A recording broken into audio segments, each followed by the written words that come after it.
بسم اللہ الرحمن الرحیم۔ شروع اللہ کے نام سے جو نہایت مہربان اور رحم فرمانے والا ہے۔ السلام علیکم معزز دوستو، میرا نام ہے محمد عاصم اور آپ لوگ دیکھ رہے ہیں دا عاصم وائس۔ آج ہم حضرت سلمان فارسی رضی اللہ تعالیٰ عنہ کے اسلام لانے کا واقعہ سنیں گے۔ سلمان آپ کا نام ہے، عبداللہ آپ کی کنیت ہے۔ سلمان الخیر کے لقب سے مشہور ہے۔ گویا سلمان کیا تھے؟ ایک خیر مجسم تھے۔ ملک فارس کے رام ہرمز کے مضافات میں قصبہ حبی کے رہنے والے تھے۔ شاہان فارس کے خاندان سے تھے۔ جب کوئی شخص سلمان سے پوچھتا ابن من انتا، آپ کس کے بیٹے ہیں، تو وہ جواب دیتے انا سلمان بن الاسلامی، میں سلمان اسلام کا بیٹا ہوں، یعنی میرے روحانی وجود کا سبب اسلام ہے اور میرا وہی مربی ہے۔ فنعم الابو ونعم الابن، بس کیا اچھا باپ ہے اور کیا اچھا بیٹا۔ حضرت سلمان فارسی رضی اللہ تعالیٰ عنہ کی عمر بہت زیادہ ہوئی۔ کہا جاتا ہے کہ حضرت سلمان فارسی رضی اللہ تعالیٰ عنہ نے حضرت مسیح ابن مریم علیہ السلام کا زمانہ پایا، اور بعض کہتے ہیں کہ حضرت مسیح کا زمانہ تو نہیں لیکن حضرت مسیح علیہ السلام کے حواری اور وصی کا زمانہ پایا ہے۔ حافظ ذہبی کہتے ہیں کہ جس قدر اقوال بھی ان کے عمر کے بارے میں پائے جاتے ہیں، وہ سب اس پر متفق ہے کہ آپ کی عمر 250 سال سے متجاوز ہے۔ ابو الشیخ لکھتے ہیں کہ اہل علم یہ کہتے ہیں کہ سلمان فارسی رضی اللہ تعالیٰ عنہ 350 سال زندہ رہے، لیکن 250 سال میں تو کوئی شک بھی نہیں۔ حضرت ابن عباس رضی اللہ تعالیٰ عنہ فرماتے ہیں کہ مجھ سے سلمان فارسی رضی اللہ تعالیٰ عنہ نے اپنے اسلام لانے کا واقعہ خود اپنی زبان سے اس طرح بیان کیا کہ میں ملک فارس میں سے حبی کا رہنے والا تھا۔ میرے باپ اپنے شہر کا چوہدری تھا۔ وہ سب سے زیادہ محبوب مجھ کو رکھتا تھا۔ جس طرح کنواری لڑکیوں کی حفاظت کرتے ہیں اسی طرح میری حفاظت کرتا تھا۔ وہ مجھ کو گھر سے باہر نہیں جانے دیتا تھا۔ ہم مذہباً مجوسی تھے۔ میرے باپ نے مجھے آتش کدہ کا محافظ اور نگہبان بنا رکھا تھا کہ کسی بھی وقت آگ بجھنے نہ پائے۔ ایک مرتبہ میرا باپ تعمیر کے کام میں مشغول تھا، اسی لیے مجبوراً مجھ کو کسی زمین یا کھیتی کی خیرگیری کے لیے بھیجا اور یہ تاکید کی کہ دیر نہ کرنا۔ میں گھر سے نکلا، راستہ میں ایک گرجا پڑتا تھا، اندر سے آواز سنائی دی۔ میں دیکھنے کے لیے اندر چلا گیا، دیکھا تو نصارہ کی ایک جماعت ہے جو نماز میں مشغول ہے۔ مجھ کو ان کی عبادت بہت پسند آئی اور اپنے دل میں یہ کہا کہ یہ دین ہمارے دین سے بہتر ہے۔ میں نے ان لوگوں سے دریافت کیا کہ اس دین کا اصل کہاں ہے۔ انہوں نے کہا ملک شام میں، اور اسی میں مجھ پر آفتاب غروب ہو گیا۔ باپ نے انتظار کر کے تلاش میں قاصد دوڑائے۔ جب گھر واپس آیا تو باپ نے دریافت کیا اے بیٹے تو کہاں تھا؟ میں نے تمام واقعہ بیان کیا۔ باپ نے کہا اس دین نصرانیت میں کوئی خیر نہیں، تیرے باپ دادا کا دین ہی آتش پرستی ہی سب سے بہتر ہے۔ میں نے کہا ہرگز نہیں، خدا کی قسم نصرانیوں کا دین ہمارے دین سے بہتر ہے۔ باپ نے میرے پیر میں بیڑیاں ڈال دی اور گھر سے باہر نکلنا بند کر دیا، جیسے فرعون نے موسیٰ علیہ السلام کے ساتھ سے کہا لئن اتخذت الہا غیری لأجعلنک من المسجونین۔ ترجمہ: اگر تو نے میرے سوا کسی کو معبود بنایا تو میں تجھ کو قید کر دوں گا۔ میں نے پوشیدہ طور پر نصارہ سے کہلاوا بھیجا کہ جب کوئی قافلہ شام کو جائے تو مجھ کو اطلاع کرنا۔ چنانچہ انہوں نے مجھ کو ایک موقع پر اطلاع دی کہ نصارہ کے تاجروں کا ایک قافلہ شام واپس جانے والا ہے۔ میں نے موقع پا کر بیڑیاں اپنے پیروں سے نکال پھینکی اور گھر سے نکل کر ان کے ساتھ ہو لیا۔ شام پہنچ کر دریافت کیا کہ عیسائیوں کا سب سے بڑا عالم کون ہے۔ لوگوں نے ایک پادری کا نام بتلایا۔ میں اس کے پاس پہنچا اور اس سے اپنا تمام واقعہ بیان کیا اور یہ کہا کہ میں آپ کی خدمت میں رہ کر آپ کا دین سیکھنا چاہتا ہوں۔ مجھ کو آپ کا دین مرغوب اور پسند ہے۔ آپ اجازت دیں تو آپ کی خدمت میں رہ پڑھوں اور دین سیکھوں، آپ کے ساتھ نمازیں پڑھا کروں۔ اس نے کہا بہتر ہے۔ چنانچہ کچھ روز بعد تجربہ ہوا کہ وہ آدمی اچھا نہ تھا، بڑا ہی حریص اور لالچی تھا، دوسروں کے صدقات و خیرات کو حکم دیتا تھا اور جب لوگ روپیہ لے کر آتے تو جمع کر کے رکھ لیتا اور فقراء و مسکین کو نہ دیتا تھا۔ اسی طرح اس نے اشرفیوں کے ساتھ مٹکے جمع کر لیے۔ جب وہ مر گیا تو لوگ حسن عقیدت کے ساتھ اس کی تجہیز کے لیے جمع ہوئے، تو میں نے لوگوں سے اس کا حال بیان کیا اور وہ 7 مٹکے دکھلائے۔ لوگوں نے دیکھ کر کہا، خدا کی قسم، ہم ایسے شخص کو ہرگز دفن نہ کریں گے۔ بالآخر اس پادری کو سولی پر لٹکا کر سنسار کر دیا اور اس کی جگہ کسی اور عالم کو بٹھا دیا گیا۔ فارسی رضی اللہ تعالیٰ عنہ فرماتے ہیں کہ میں نے اس سے زائد کسی عالم اور اس سے بڑھ کر کسی عابد و زاہد، دنیا سے بے تعلق اور آخرت کا شائق و طلبگار، نمازی اور عبادت گزار نہیں دیکھا، اور جس قدر مجھ کو اس عالم سے محبت ہوئی، اس سے پیشتر کبھی کسی سے اس قدر محبت نہیں ہوئی۔ میں برابر اس عالم کی خدمت کرتا رہا۔ جب ان کی آخر وقت آ گیا تو میں نے عرض کیا کہ آپ مجھ کو کچھ وصیت کیجئے اور بتلائیے کہ میں آپ کے بعد کس کی خدمت میں جا کر رہوں۔ کہا کہ موصول میں ایک عالم ہے، تم اس کے پاس چلے جانا۔ چنانچہ میں ان کے پاس گیا اور ان کے بعد ان کی وصیت کے مطابق نسبین میں ایک عالم کے پاس جا کر رہا، اور ان کی وفات کے بعد ان کی وصیت کے مطابق شہر اموریہ کے ایک عالم کے پاس رہا۔ جب ان کا بھی انتقال ہونے لگا تو میں نے کہا کہ میں فلاں کے پاس رہا، اب آپ بتلائیں کہ میں کہاں جاؤں۔ اس عالم نے کہا کہ میری نظر میں اس وقت کوئی ایسا عالم نہیں جو صحیح راہ پر ہو کہ میں تم کو اس کا پتہ بتلاؤں۔ البتہ ایک نبی کے ظہور کا وقت قریب آ گیا ہے جو دین ابراہیمی پر ہوگا۔ عرب کی سرزمین پر اس کا ظہور ہوگا۔ ایک نخلستانی زمین کی طرف ہجرت کرے گا۔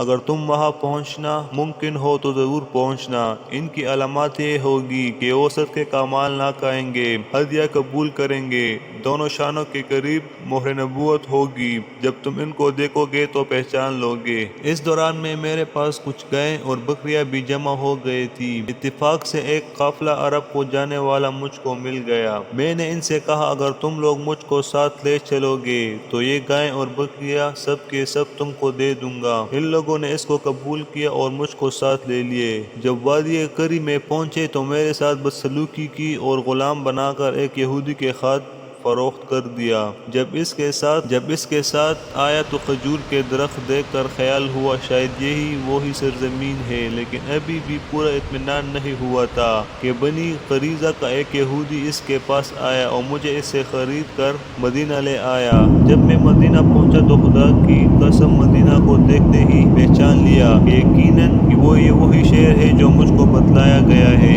صحیح بخاری میں حضرت سلمان فارسی رضی اللہ تعالیٰ عنہ سے مروی ہے کہ اس طرح 10 مرتبہ مجھ کو خرید و فروخت ہوا۔ لوگوں نے سلمان فارسی کو بار بار بے رغبتی کے ساتھ دراہم کے معاہدہ میں خریدا، لیکن اصلی قیمت کسی کو نہ پتہ چلی۔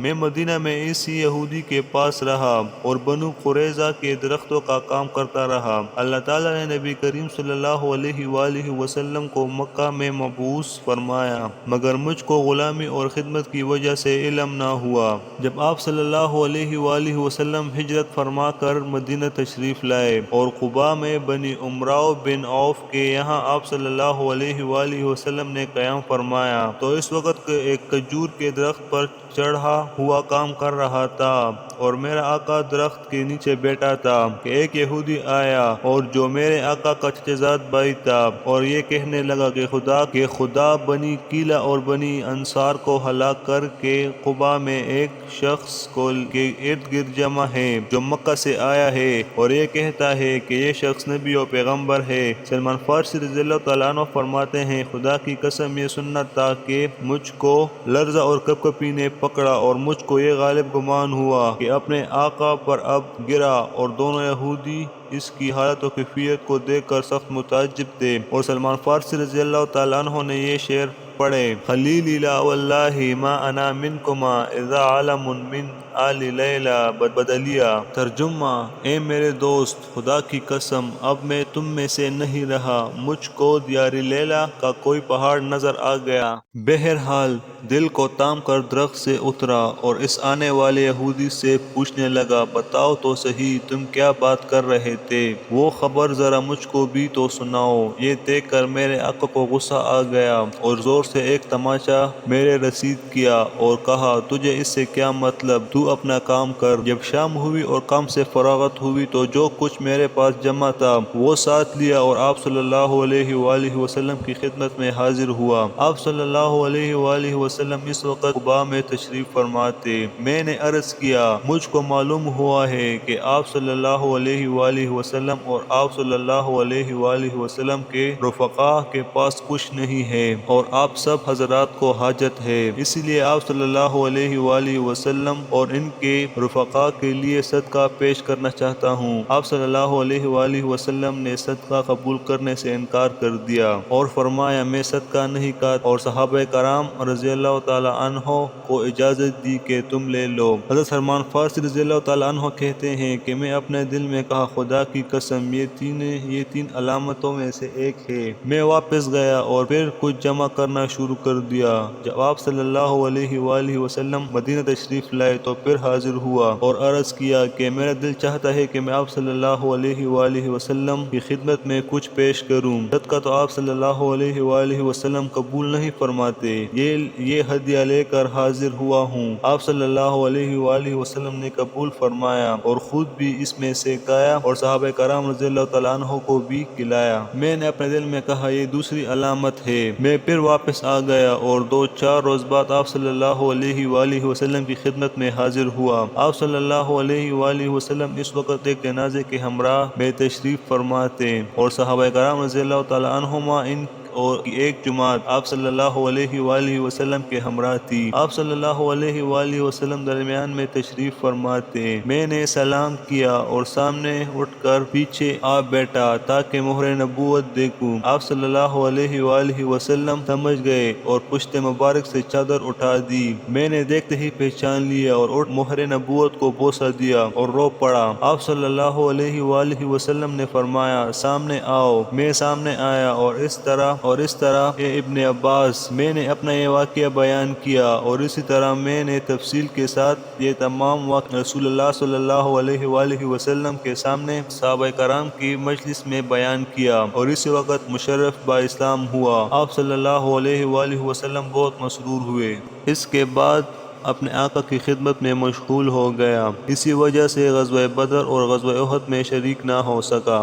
آپ صلی اللہ علیہ وآلہ وسلم نے ارشاد فرمایا اے سلمان اپنے آقا سے ثقافت کر لو۔ سلمان فارسی رضی اللہ تعالی عنہ نے اپنے آقا سے کہا، آقا نے یہ جواب دیا کہ تم 40 اوقیہ سونا ادا کرو اور 300 درخت کھجور کے لگا دو، جب وہ بار آور ہو جائیں گے تو تم آزاد ہو۔ سلمان فارسی رضی اللہ تعالی عنہ نے یہ عقد کتابت قبول کیا اور آپ صلی اللہ علیہ وآلہ وسلم نے لوگوں کو ترغیب دی کہ سلمان فارسی رضی اللہ تعالی عنہ کو کھجور کے پودوں کی امداد کی جائے۔ چنانچہ کسی نے 30 پودوں اور کسی نے 20 پودوں اور کسی نے 15 اور کسی نے 10 پودوں کی امداد کی۔ جب پودے جمع ہو گئے تو مجھ سے فرمایا اے سلمان ان کے لیے گڑھے تیار کرو۔ جب گڑھے تیار ہو جائیں گے تو آپ صلی اللہ علیہ وآلہ وسلم نے خود دست مبارک سے ان تمام پودوں کو لگایا اور برکت کی دعا فرمائی۔ 1 سال گزرنے نہ پایا کہ سب کو پھول آ گیا اور کوئی پودا ایسا نہ رہا جو خشک ہو گیا ہو، سب کے سب سرسبز و شاداب ہو گئے اور پھر سب پل آ گیا۔ درختوں کا قرض تو ادا ہو گیا، صرف 12 درہم باقی رہ گئے تھے۔ ایک روز ایک شخص آپ صلی اللہ علیہ وآلہ وسلم کے پاس کچھ مقدار کا سونا لے کر آیا۔ آپ صلی اللہ علیہ وآلہ وسلم نے فرمایا وہ مسکین یعنی سلمان فارسی رضی اللہ تعالی عنہ کہاں ہے، اس کو بلاؤ۔ تو آپ صلی اللہ علیہ وآلہ وسلم نے وہ کچھ مقدار کا سونا عطا فرمایا اور یہ ارشاد فرمایا کہ اس کو لے جاؤ، اللہ تعالیٰ تمہارا قرض ادا فرمائے گا۔ میں نے عرض کیا یا رسول اللہ صلی اللہ علیہ وآلہ وسلم یہ سونا تو بہت ہی تھوڑا ہے، اس سے میرا قرض کہاں ادا ہوگا؟ آپ صلی اللہ علیہ وآلہ وسلم نے فرمایا جاؤ، اللہ تعالیٰ اسی سے تمہارا قرض ادا کرے گا۔ چنانچہ میں نے اس کو تولا تو وہ پورے 40 اوقیہ تھا۔ میرا کل قرض ادا ہو گیا اور غلامی سے آزاد ہوا اور آپ صلی اللہ علیہ وآلہ وسلم کے ساتھ غزوہ خندق میں شریک ہوا اور اس کے بعد تمام غزوات میں آپ صلی اللہ علیہ وآلہ وسلم کے ساتھ رہا۔ معزز دوستو، اسی طرح کے اور اسلامی واقعات سننے کے لیے ہمارے چینل کو ضرور سبسکرائب کریں، اور اگر آپ کو یہ واقعہ اور یہ ویڈیو پسند آئی ہو تو ہمارے چینل کو ضرور سبسکرائب کیجئے گا۔ ہمارے چینل پر یہ تمام واقعات پورے سچے ہوتے ہیں، یہ ہم بکرے موتی کی کتاب سے آپ کے لیے لاتے ہیں۔ تو ملتے ہیں اگلی ویڈیو میں، تب تک کے لیے اللہ حافظ۔